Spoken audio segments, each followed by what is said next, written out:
आपण पाहत आहात लोकप्रबोधन, सर्वसामान्य जनतेचा हक्काचा न्यूज चॅनल। बागलाण तालुक्यातील नामपूर येथील 4 फाटा शिवमनगर येथे तंट्या मामा भील जयंती व 77वा प्रजासत्ताक दिन मोठ्या उत्साहात साजरा करण्यात आला। या प्रसंगी आदिवासी बांधव, ग्रामस्थ, महिला मोठ्या संख्येने उपस्थित होते। कार्यक्रमाची सुरुवात तंट्या मामा भील व भगवान वीर एकलव्य यांच्या प्रतिमेचे पूजन करून झाली। त्यानंतर ध्वजारोहण करून राष्ट्रगीत गायन करण्यात आले।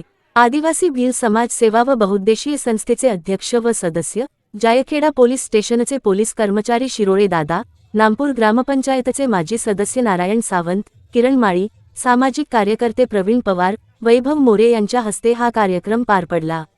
यावेळी ताहाराबाद येथील दीपक गवळी, किशोर सोनवणे, विजय सोनवणे यांच्यासह नारायण सोनवणे, दीपक अहिरे, प्रदीप मोरे व इतर ग्रामस्थ मोठ्या संख्येने उपस्थित होते। आदिवासी समाजाच्या परंपरा, राष्ट्रभक्ती व सामाजिक ऐक्याचा संदेश देणारा हा कार्यक्रम सर्वांसाठी प्रेरणादायी ठरला। लोकप्रबोधन मराठी न्यूज नेटवर्क महाराष्ट्र प्रतिनिधी वैशाली चव्हाण, बागलाण।